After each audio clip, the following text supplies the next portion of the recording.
Silence.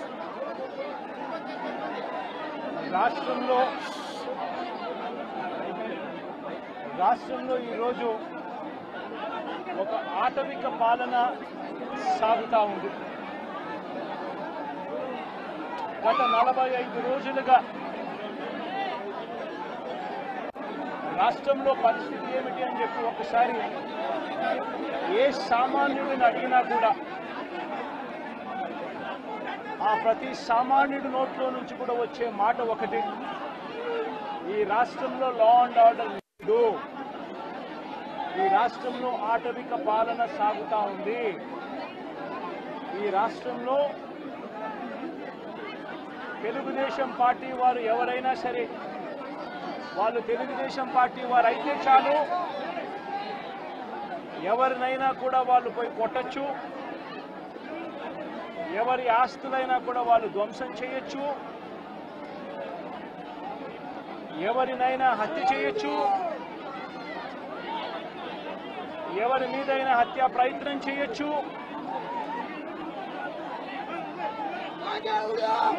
వాళ్ళు ఏమి చేసినా కూడా పోలీసులు ప్రేక్షక పాత్ర మాత్రమే పోషిస్తారు.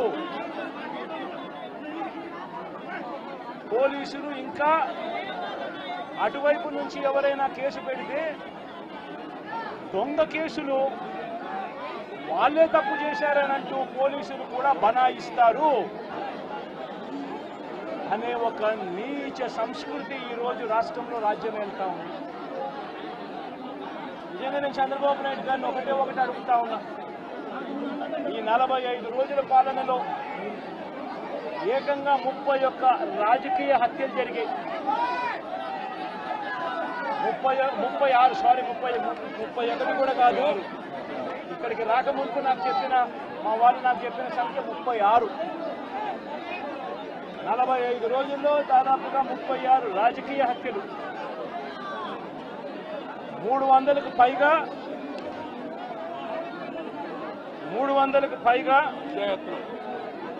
హత్యాయత్నాలు, 300కు పైగా హత్యాయత్నాలు. తెలుగుదేశం పార్టీ వాళ్ళ వేధింపులు భరించలేక 35 మంది ఆత్మహత్యలు చేసుకున్న పరిస్థితులు రాష్ట్రంలో ఉన్నాయి. 560 చోట్ల ప్రైవేట్ ఆస్తులను ధ్వంసం చేశారు. ఇంట్లో చొరబడుతున్నారు, ఆస్తులను ధ్వంసం చేస్తా ఉన్నారు, షాపులను కాల్చేస్తా ఉన్నారు. వైఎస్ఆర్సీపీ సానుభూతి పరుల చీనీ చెట్లు నరికేస్తా ఉన్నారు. ఇటువంటి ప్రైవేట్ ఆస్తులు 560 చోట్ల ప్రైవేట్ ఆస్తులను ధ్వంసం చేశారు. 490 చోట్ల ప్రభుత్వ ఆస్తులను ధ్వంసం చేశారు. 490 చోట్ల ప్రభుత్వ ఆస్తులను ధ్వంసం చేశారు. ఇవి కాక 1000కి పైగా దౌర్జన్యాలు, దాడులు. 1000కి పైగా దౌర్జన్యాలు, దాడులు. ఈ 45 రోజుల్లో తెలుగుదేశం పార్టీ అధికారంలోకి వచ్చిన తర్వాత ఈ రాష్ట్రంలో ఇది లా అండ్ ఆర్డర్ పరిస్థితి. నేను అడుగుతా ఉన్నాను, ఒకసారి ఆలోచన చేయమని అడుగుతా ఉన్నాను, ఎంతటి దారుణంగా లా అండ్ ఆర్డర్ పరిస్థితి ఉంది అన్నదానికి నిదర్శనము ఈ రషీద్ కేసే ఒకటి తీసుకోండి కావాలంటే, రషీద్ కేసే ఒకటి కావాలంటే తీసుకోండి. ఇదే వినుకొండకు ఇంతకు ముందు ఎస్పీగా రవిశంకర్ రెడ్డి అని చెప్పి ఇంతకుముందు ఎస్పీగా ఉన్నారు. మంచి ఆఫీసరు, అప్రైట్ ఆఫీసరు. ఎన్నికల వేళ వీళ్ళకున్న పలుకుబడితో ఆ ఆఫీసర్ను తప్పించేశారు. తర్వాత వీళ్ళకు కావలసిన అధికారిని, బిందు మాధవ్ అనే అధికారిని ఎస్పీగా తెచ్చుకున్నారు. ఈ బిందు మాధవ్ అనే అధికారి ఎస్పీ ఎంత అన్యాయస్తుడనంటే, ఈ అన్యాయమైన ఎస్పీని సస్పెండ్ చేస్తూ ఎన్నికల కమిషనే స్వయంగా నిర్ణయం తీసుకుని ఈ బిందు మాధవ్ అనే అధికారిని సస్పెండ్ చేశారు.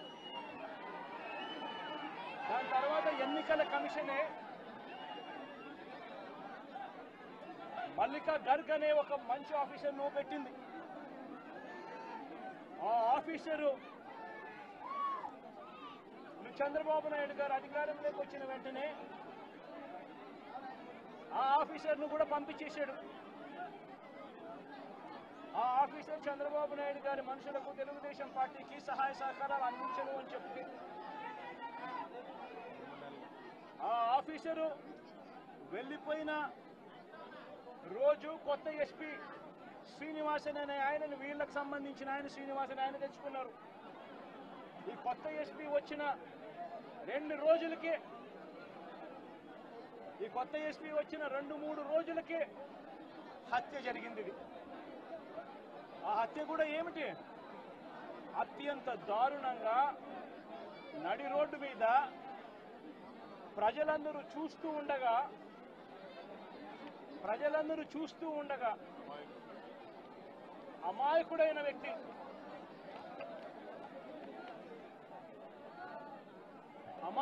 వ్యక్తి, ఈ వ్యక్తి ఒక సాధారణ ఉద్యోగస్తుడు. వైన్ షాప్లో తాను పనిచేసుకుంటూ, సూపర్వైజర్గా తాను పనిచేసుకుంటూ వైన్ షాప్లో తన జీవితం గడుపుతా ఉన్న ఒక సామాన్యమైన వ్యక్తి. ఇటువంటి వ్యక్తిని అతి కిరాతకంగా నడి రోడ్డు మీద అందరూ చూస్తూ ఉండగానే కిరాతకంగా కత్తి తీసుకొని అతి దారుణంగా నరకడము. ఆ నరుకుతూ వైఎస్ఆర్ కాంగ్రెస్ పార్టీకి సంబంధించిన సానుభూతి పరులందరినీ కూడా ఈ మాదిరిగా మేము నరుకుతాము అని చెప్పి రాష్ట్ర వ్యాప్తంగా ఒక మెసేజ్ పంపించడం కోసం అతి కిరాతకంగా నడి రోడ్డు మీద ఒక వ్యక్తిని నరుకుతాం. ఎంతటి దారుణంగా ఉంది అంటే పోలీసు వ్యవస్థ వీళ్ళదే. ఇదే ఈనాడు, ఇదే ఆంధ్రజ్యోతి, ఇదే TV5 వీళ్ళందరూ కూడా పత్రికల ముసుగులో వీళ్ళు కూడా ఏ స్థాయికి దిగజారిపోయారో ఒక్కసారి గమనించమని అడుగుతా ఉన్నా. ఈనాడులో ఈరోజు నిన్ననో ఒక స్టోరీ, అప్పుడెప్పుడో మోటార్ బైక్ అట కాలిందట. ఆ మోటార్ బైక్ అనే వ్యక్తి కాల్చింది. ఆ మోటార్ బైక్ అనే వ్యక్తి ఈ జిలానీదే మోటార్ బైకు, అది వైఎస్ఆర్సీపీ వాళ్ళు కాల్చారట. అందుకనే తర్వాత 2 ఏళ్ల తర్వాత ఇది జరిగిందట అని చెప్పి ఒక దిక్కుమాలిన అబద్ధం చెప్తా ఉన్నారు. నిజంగా వీళ్ళు పత్రికలా, వీళ్ళు ఏమైనా పేపర్లా, టీవీలా? నిజంగా వీళ్ళంతా కూడా సిగ్గుతో తలొంచుకోవాలి వీళ్ళు చేస్తా ఉన్న దుష్ప్రచారాలకు, అబద్ధాలకు. తీరా చూస్తే ఆ మోటార్ బైక్ ఎవరిది అని అంటే, ఆ మోటార్ బైక్ జిలాంది కాదు. ఆ మోటార్ బైక్ ఆసిఫ్ అనే వైఎస్ఆర్సీపీకి సంబంధించిన వ్యక్తిది. ఆ వైఎస్ఆర్సీపీకి సంబంధించిన వ్యక్తి క్రైమ్ నెంబర్ 10/2024 డేటెడ్ 17/1/2024 లో Asif YSRCP activist filed a case against TDP ex-chairman Shamim, TDP state secretary Ayub Khan, town TDP president and others who burnt his motorcycle and caused head injury to Asif. Asif motor bike nu వాళ్ళు కాల్చి ఆసిఫ్ను గాయపరిచి, ఆ గాయపరిచిన కేసును Asif 17/1/2024లో case పెట్టి crime number కూడా 10/2024 dated అని చెప్పి crime number కూడా register అయింది. ఆ ఫోటో తీసి ఎప్పుడో జరిగిందని చెప్పి చూపించి, ఆ కేసు మోటార్ బైక్ కేసు అప్పట్లో పోలీసులు తీసుకోలేదు అని చెప్పి మళ్ళీ పోలీసుల మీద కూడా ఒక తప్పుడు ప్రచారం మళ్ళీ పోలీసుల మీద కూడా వేసి, అసలు జరిగిన ఇన్సిడెంట్ ఎప్పుడు అని అంటే ఇది 17/1/2024 జరిగినది. ఎవరి బైక్ నాకు కాలింది అని అంటే ఆసిఫ్ బైక్ కాలింది. ఆసిఫ్ ఎవరు అని అంటే వైఎస్ఆర్సీపీ మనిషి, చేసింది ఎవరు అని అంటే తెలుగుదేశం పార్టీకి సంబంధించిన Telugu Desam ex chairman Shamim, Telugu Desam state secretary Ayub ఖాన్లు, వీళ్ళంతా ఎంత దారుణంగా ఫ్యాక్ట్లను ట్విస్ట్ చేసి ఎస్పీ అనే వ్యక్తి కొత్తగా వస్తాడు, వచ్చిన 3 రోజుల కిందటే ఎస్పీ వస్తాడు, ఎస్పీ వచ్చిన 3వ రోజుకి హత్య జరుగుతుంది. ఇన్సిడెంట్ జరిగిన గంటలోపే ఎస్పీ బయటకు వచ్చి ఇది ఇద్దరు వ్యక్తిగత విషయాల వల్ల వాళ్ళకున్న మధ్యలో ఉన్న గొడవల వల్ల ఒకరిని ఒకరు చంపుకున్నారు అని చెప్పి తప్పుడు మాటలు మాట్లాడుతూ అబద్ధాలు చెప్తా ఉన్నాడు. నేను అడుగుతా ఉన్నా, కేసు పెట్టారని అంటా ఉన్నారు, కేసు పెట్టామని అంటా ఉన్నారు. నేను అడుగుతా ఉన్నా, మరి కేసు పెట్టినప్పుడు ఈ కేసులో ఉట్టి ఆ జిలాన్ అనే ఒక వ్యక్తి మీదనే కేసు పెట్టి వదిలేయడం ఏమిటి? ఈ ఫోటో ఏమిటి? ఈ ఫోటో కనపడటం లేదా? సాక్షాత్తు స్థానిక ఎమ్మెల్యే భార్యకు కేక్ తినిపిస్తా ఉన్నాడు ఈ చంపిన వ్యక్తి, జిలాన్ అనే వ్యక్తి. అంటే వీళ్ళ మధ్య సంబంధాలు ఎంత బలంగా ఉన్నాయి అని చెప్పడానికి ఇంతకన్నా నిదర్శనాలు కావాలనా? తెలుగుదేశం పార్టీ ఎమ్మెల్యే భార్యకు కేక్ తినిపిస్తా ఉన్నాడు.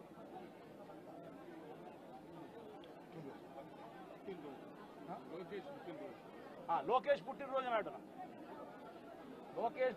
నాడున వీళ్ళు కేక్ కట్ చేయడము, ఆ కేక్ మళ్ళీ ఈ జిలాన్ అనే వ్యక్తి ఎమ్మెల్యే భార్య కేక్ తినిపించడం. మరి ఇంత దారుణమైన ఇంత సత్సంబంధాలు కలిగిన వీళ్ళు, ఇది ఎమ్మెల్యేతో ఫోటో,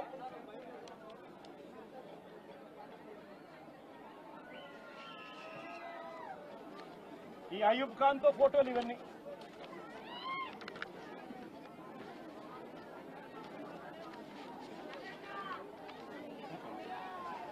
ఇది షమీం ఖాన్ తో ఫోటోలు.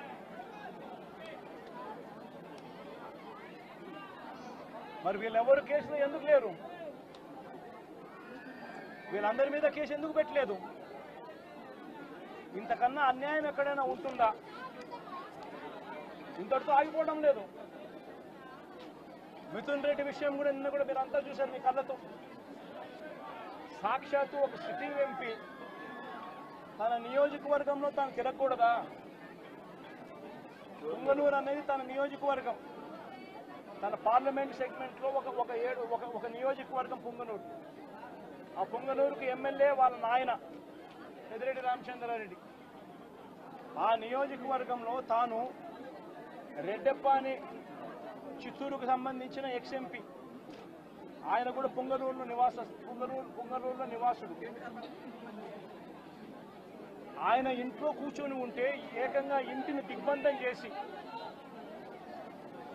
ఇంటి మీద రాళ్లు వేసి, కారును ధ్వంసం చేసి, రెడ్డెప్ప కారును కాల్చేసి,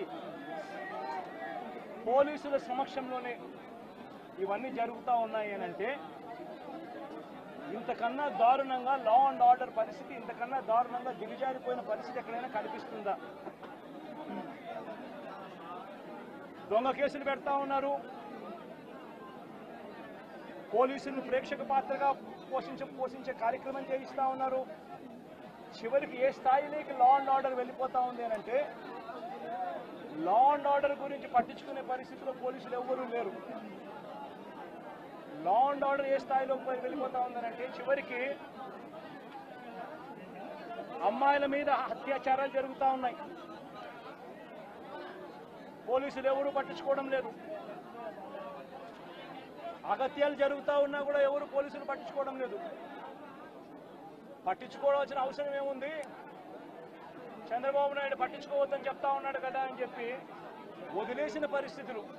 నేను అడుగుతా ఉన్నా, ఇదే గతంలో వైఎస్ఆర్సీపీ ప్రభుత్వం ఉన్నప్పుడు ఏ రోజు కూడా తెలుగుదేశం పార్టీ వాళ్ళని చంపండి, తెలుగుదేశం పార్టీ వాళ్ళని కొట్టండి, తెలుగుదేశం లబ్ధిదారులకు మేలు చేయకుండా వదిలేయండి అని ఏ రోజు ఇన్స్ట్రక్షన్స్ ఇవ్వలేదు. ప్రతి అక్క చెల్లెమ్మ కూడా బయటికి పోతే తన ఫోన్లో దిశ యాప్ ఉండేది. ఆపదలో ఉంటే 5 సార్లు ఫోన్ షేక్ చేసినా లేదా SOS బటన్ నొక్కితే చాలు పోలీసులు వెంటనే వచ్చి అక్క ఏమైంది అని చెప్పి తోడుగా ఉండే పరిస్థితులు గతం. ఈరోజు పరిస్థితులు ఏమిటి? లా అండ్ ఆర్డర్ పూర్తిగా దిగజారిపోయిన పరిస్థితులు కనిపిస్తూ ఉన్నాయి.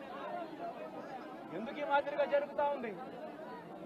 కారణం చంద్రబాబు నాయుడు అనే వ్యక్తి తప్పుడు మాటలు చెప్పి, తప్పుడు వాగ్దానాలు చేసి, ప్రజలను మోసం చేసి, ప్రజలకు ఆశ కల్పించి తాను ముఖ్యమంత్రి పదవిలోకి ఎక్కాడు. నేను అడుగుతా ఉన్నాను ఇదే చంద్రబాబు నాయుడును, ఇదే జగన్ ముఖ్యమంత్రిగా ఉంటే గత 5 సంవత్సరాల పాలన చూడండి. ప్రతి క్వార్టరు ఆ 3 నెలలు అయిపోయిన వెంటనే విద్యా దీవెన మరుసటి క్వార్టర్లో వచ్చేది. ఈరోజు జనవరి, ఫిబ్రవరి, మార్చి క్వార్టర్ విద్యా దీవెన పోయింది. ఏప్రిల్, మే, జూన్, ఇప్పుడు మళ్ళీ జూలైలో ఉన్నాం. 2 క్వార్టర్లు విద్యా దీవెన అనేది బకాయిలు. జగనే ఉండింటే విద్యా దీవెన అన్నది ప్రతి 3 నెలలకు ఒకసారి, 3 నెలలు అయిపోయిన వెంటనే జగన్ ఇచ్చేవాడు. తల్లులకు ఇచ్చేవాడు, పిల్లలకు మేలు చేసేవాడు. ప్రతి ఏప్రిల్లో జగనే ఉండింటే వసతి దీవెన ప్రతి ఏప్రిల్లో ఒక ఇన్స్టాల్మెంట్, వసతి దీవెనకు సంబంధించిన ఒక ఇన్స్టాల్మెంట్ ప్రతి తల్లి ఖాతాలోనూ పడి ఉండేది. జగనే ఉండింటే ఈ పాటికే రైతు భరోసా రైతన్నలకు వచ్చి ఉండేది. ప్రతి సంవత్సరం జగన్ జూన్లో రైతు భరోసా అమౌంట్ ప్రతి రైతుకు క్యాలెండర్ పెట్టి మరీ ఇచ్చాడు. జగనే ఉండింటే అమ్మఒడి డబ్బులు ఈ పాటికి తల్లులకు వచ్చి ఉండేటివి. ప్రతి సంవత్సరం ప్రతి జూన్లోనూ అమ్మఒడి డబ్బులు తల్లులకు వచ్చిన పరిస్థితులు. జగనే ఉండింటే ప్రతి ఏప్రిల్లో మహిళలకు సంబంధించి, అక్క చెల్లెమ్మలకు సంబంధించిన 0 వడ్డీ డబ్బు ఈ పాటికి వచ్చి ఉండేది. జగనే ఉండింటే మత్స్యకార భరోసా అన్నది ప్రతి ఏప్రిల్ 15 నుంచి జూన్ 15 మధ్యలో క్రమం తప్పకుండా జగన్ మత్స్యకారులకు తోడుగా ఉంటూ మత్స్యకార భరోసా ఇచ్చాడు. నేను అడుగుతా ఉన్నా, ఈరోజు వైఎస్ఆర్ కాంగ్రెస్ పార్టీ లేకపోవడం, చంద్రబాబు నాయుడు చెప్పిన అబద్ధపు మాటలతో ఈరోజు ప్రతి అక్క చెల్లెమ్మ ఎదురు చూస్తూ ఉంది. ఆ రోజు చంద్రబాబు నాయుడు అన్న మాట, జగన్ అయితే కేవలం 15,000 మాత్రమే ఇస్తాడు పిల్లల్ని బడికి పంపిస్తే, చంద్రబాబు నాయుడు అధికారంలోకి వస్తే 15,000 నీకు, 15,000 నీకు, 15,000 నీకు, 15,000 నీకు, 15,000 నీకు, నలుగురున్నారా మీ ఇంట్లో పిల్లలు 60,000, మళ్ళా ఇంట్లో వాళ్ళ అమ్మను చూపించి నీకు 18,000. ఇవన్నీ మాటలు మాట్లాడి ఈరోజు ప్రతి అక్క అడుగుతా ఉంది, ఎన్నికలప్పుడు నువ్వు చెప్పిన మాట ఏంది? ప్రతి 18 సంవత్సరాలు నిండిన ప్రతి వయసు గల అక్క, 18 నుంచి 59 సంవత్సరాలు గల వయసు గల అక్క చెల్లెమ్మకు ప్రతి నెల 1,500 ఇస్తానన్నావు. ఈరోజు రాష్ట్రంలో ఓటర్ల జాబితా తెలుసు మీకు. 4,12,00,000 మంది ఓటర్లు ఉన్నారు. ఓటర్ల జాబితా అంటే దాని అర్థం ఏమిటి? దాని అర్థం వాళ్ళందరూ కూడా 18 సంవత్సరాలు పైబడిన వయసు పడిన వాళ్ళనే కదా దాని అర్థము. మరి అందులో 2,10,00,000 మంది అక్క చెల్లెమ్మలు ఉన్నారు, 18 సంవత్సరాలు పైచిలుకు పడిన వాళ్ళు. ఆ 2,10,00,000 మంది అక్క చెల్లెమ్మలకు పెన్షన్ తీసుకుంటున్న వాళ్ళు కాస్తో కూస్తో కొంచెం పక్కన పెట్టినా కూడా 1,80,00,000 మంది అక్క చెల్లెమ్మలు ఈరోజు మాకు 1,500 ప్రతి నెల ఇస్తానన్నావు, ఏమైంది మా 1,500, మా పరిస్థితి ఏమిటి, నీకు ఓటేసాను నీ మాటలు నమ్మి అని చెప్పి అడుగుతా ఉన్నారు అక్క చెల్లెమ్మలు. ప్రతి అక్క ప్రతి పిల్లలు అడుగుతా. జగన్మామ ఉన్నప్పుడు క్రమం తప్పకుండా జగన్మామ 15,000 మా అమ్మకి ఇచ్చేవాడు అమ్మఒడి కింద. నువ్వు తల్లికి వందనం అన్నావు, మా ఇంట్లో 4 పిల్లలు ఉన్నారు, 60,000 మా ఇంటికి ఇస్తానన్నావు, ఎప్పుడు ఇస్తావు, ఎందుకు ఇవ్వడం లేదు అని చెప్పి అడుగుతా ఉన్నారు. పిల్లలు అడుగుతా ఉన్నారు, తల్లులు అడుగుతా ఉన్నారు, ప్రతి రైతు అడుగుతా ఉన్నాడు. వ్యవసాయం మొదలైపోయింది, వేగంగా నీకు వ్యవసాయం పనులు జరుగుతూ ఉన్నాయి. రైతు భరోసా సొమ్ము జగన్ ఉంటే వచ్చేది. నువ్వు 20,000 రూపాయలు ఇస్తానన్నావు, రైతు భరోసా కింద, పెట్టుబడి సహాయం కింద 50 లక్షల మంది రైతన్నలు ఇవాళ అడుగుతా ఉన్నారు. మా పెట్టుబడి సాయం కింద 20,000 ఇస్తానన్నావు, ఏమైందా డబ్బు అని చెప్పి రైతన్నలు ఎదురు చూస్తూ అడుగుతా ఉన్నారు. ఈరోజు అక్క చెల్లెమ్మలు పొదుపు సంఘాల్లో ఉన్న అక్క చెల్లెమ్మలు అడుగుతా ఉన్నారు. ఏప్రిల్లో పొదుపు సంఘాలకు 0 వడ్డీకి సంబంధించిన 0 వడ్డీ డబ్బులు కట్టాలి. మరి ఎందుకు 0 వడ్డీ డబ్బులు మాకు ఎందుకు కట్టడం లేదు అని అక్క చెల్లెమ్మలు అడుగుతా ఉన్నారు. చదువుకుంటున్న పిల్లలు అడుగుతా ఉన్నారు. ఆ అక్క చెల్లెమ్మలు అడుగుతా ఉన్నారు. ఆ పిల్లలు చదివిస్తా ఉన్న అక్క చెల్లెమ్మలు, మా పిల్లలు చదువులు పోతా ఉన్నారు, కాలేజీలు అడుగుతా ఉన్నాయి ఫీజులు కట్టమని చెప్పి, సర్టిఫికెట్లు ఇవ్వమంటున్నాయి, సర్టిఫికెట్లు ఇవ్వమని చెప్పి కాలేజీలు అంటా ఉన్నాయి. 2 క్వార్టర్లు 2 త్రైమాసికాలకు సంబంధించి విద్యా దీవెన ఇవ్వడం లేదు, ఎందుకు ఇవ్వలేదు అని, వసతి దీవెన ఎందుకు ఇవ్వడం లేదు అని చెప్పి తల్లులు అడుగుతా ఉన్నారు. మత్స్యకారులు అడుగుతా ఉన్నారు, మత్స్యకార భరోసా ఏమిటి అని చెప్పి. ఇవన్నిటి నుంచి కూడా చంద్రబాబు నాయుడు ప్రజలను దారి తప్పించేందుకు, ప్రజలెవరూ కూడా ప్రశ్నించే పరిస్థితి రాకూడదు అనే ఉద్దేశంతో ప్రజల్లో భయాందోళన క్రియేట్ చేసే కార్యక్రమంలో భాగంగా ఈ మాదిరిగా దాడులు చేస్తూ, ఈ మాదిరిగా అన్యాయాలు చేస్తూ, ఈ మాదిరిగా తాను దిగజారిన రాజకీయాలు చేస్తా ఉన్నాడు. ఇది నేను ఒకటే హెచ్చరిస్తా ఉన్నా, ఖచ్చితంగా వీటి మీద ప్రొటెస్ట్ జరుగుతుంది. అసెంబ్లీ రోజున, గవర్నర్ ప్రసంగం రోజున ఉభయ సభలను ఉద్దేశించి గవర్నర్ మాట్లాడే ప్రసంగంలో గవర్నర్ను ఖచ్చితంగా నిలదీస్తూ, గవర్నర్ ప్రసంగాన్ని అడ్డుతగులుతూ, గవర్నర్ను ఖచ్చితంగా నిలదీస్తూ వైఎస్ఆర్సీపీ గలం విప్పుతుంది. దాని తర్వాత ఖచ్చితంగా మళ్ళీ మంగళవారము వైఎస్ఆర్సీపీకి సంబంధించిన ఎమ్మెల్సీలు, ఎమ్మెల్యేలు, ఎంపీలు, రాజ్యసభ సభ్యులు, లోక్సభ సభ్యులు అందరూ కూడా ఢిల్లీకి వెళ్తారు. వెళ్ళి బుధవారము ఢిల్లీలో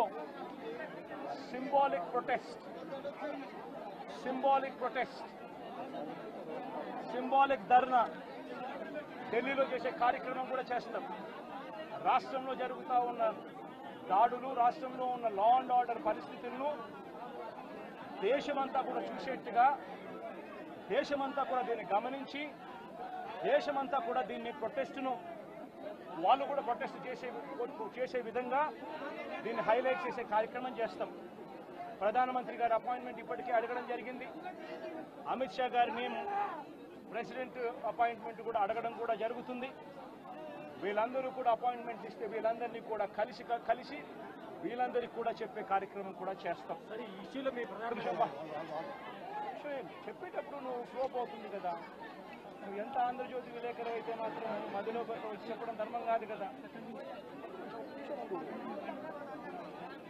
ఏం చెప్తా ఉంటే సీరియస్గా జరుగుతా ఉన్నది ప్రకారం ప్రధానమంత్రి అపాయింట్మెంట్ను, హోంమంత్రి అపాయింట్మెంటు, ప్రెసిడెంట్ గారి అపాయింట్మెంటు, వీళ్ళ ముగ్గురు అపాయింట్మెంట్ కూడా అడగడం జరుగుతూ ఉంది. వీళ్ళ ముగ్గురిని కూడా కలిసే కార్యక్రమం కూడా జరుగుతుంది. వాళ్ళ అపాయింట్మెంట్ ఇస్తే వాళ్ళని కూడా కలిసే కార్యక్రమం జరుగుతుంది. జరిగి వీళ్ళందరినీ కూడా రాష్ట్రంలో జరుగుతూ ఉన్న దిగజారిన పరిస్థితులను ఎక్స్ప్లెయిన్ చేసి, రాష్ట్రంలో ప్రెసిడెంట్ రూల్ పెట్టాల్సిన అవసరం ఎంత ఉంది అని చెప్పి కూడా గట్టిగా వాళ్ళ దృష్టికి తీసుకొని పోవడం కూడా జరుగుతుంది. నిజమైన అడుగుతున్నాను. ప్రధానమైన డిమాండ్ ఈ ఇన్సిడెంట్లో మీరేంటి అన్న? ఇన్సిడెంట్లో ప్రధానమైన డిమాండ్ ఈ ఇన్సిడెంట్లో ప్రధానమైన డిమాండ్ ఒకటేనా, ఆ కుటుంబం ఏం పాపం చేసిందని చెప్పి ఆ కుటుంబంలో ఒక మనిషిని చంపారు. చంపడమే కాకుండా ఆ కుటుంబాన్ని అప్రతిష్ట పాలు చేస్తూ, ఆ పిల్లాడి మీద ఎలాంటి చెప్పుకోదగ్గ హత్యలు చేసిన కేసులో, లేకపోతే ఒక ఫ్యాక్షన్ కేసులో, లేకపోతే తను ఒక ఫ్యాక్షన్ లీడర్ కిందనో, ఒక హత్యలు చేసిన వ్యక్తి కిందనో తనను ఒక ప్రొజెక్ట్ చేసి పోలీసులు ఏ రకంగా ఆ వ్యక్తి, ఆ పిల్లాడి వ్యక్తి ఆ జీవితము, ఆ కుటుంబం జీవితంతో చెలగాటలాడుతూ ఏ రకంగా వ్యక్తిత్వ హరణ చేస్తూ ఉన్నారు. ధర్మమేనా? రేపొద్దున మీకైనా కానీ ఎవరైనా కూడా ఇదే మాదిరిగా చేసి మీరు హత్య కాబట్టి సింపతైజ్ చేయాల్సింది పోయి సింపతైజ్ చేయకపోగా మీరు హత్య రాజకీయాలు చేసే వాళ్ళు అన్నట్టుగా, మీరు ఫ్యాక్షన్ రాజకీయాల్లో ఉన్నట్టుగా, మీరు ఇంతకు ముందు ఏదో చేశారని చెప్పి తప్పుడు ప్రచారం చేసి, ఆ తప్పుడు ప్రచారంలో భాగంగా మిమ్మల్ని చంపారని చెప్పి మీ మీద చేస్తే మీకు నచ్చుతుందా? కనీసం పోలీసులు అనే వాళ్ళు ప్రేక్షక పాత్ర వీడి చంద్రబాబు నాయుడు అనే వ్యక్తి క్షమాపణ చెప్పాలి. మోస్ట్ ఇంపార్టెంట్ థింగ్, రాష్ట్రంలో జరుగుతూ ఉన్న దాడులను తాను ఖండించి క్షమాపణ చెప్పి ఇక మీదట ఇలాంటి పరిస్థితులు ఉండవు అని చెప్పి ప్రజలకు భరోసా ఇవ్వాలి. వైఎస్ఆర్సీపీకి ఓటు వేసిన వాళ్ళకు కూడా భరోసా ఇవ్వాలి. ఎందుకంటే ఈరోజు ముఖ్యమంత్రిగా తాను ఉన్నాడు అని అంటే కేవలం వైఎస్ఆర్సీపీ నుంచి కూడా ఒక 10% ఓట్లు అటువైపున తన మోసానికి అటువైపున నమ్మి అటువైపున పోయిన ఓట్లే కదా. ధర్మంగా అది కదా ఈ మాదిరిగా చేయడం. మొట్టమొదటిసారిగా చంద్రబాబు నాయుడు క్షమాపణ చెప్పాలి. పోలీసులు వాళ్ళ విధులు నిష్పక్షపాతంగా చేసే విధంగా పోలీసులు అడుగులు ముందుకు వేయాలి. ఇవన్నీ జరిగే దానికోసమే ఒత్తిడి తీసుకొచ్చే కార్యక్రమంలో భాగంగా ఇవన్నీ చేస్తారు.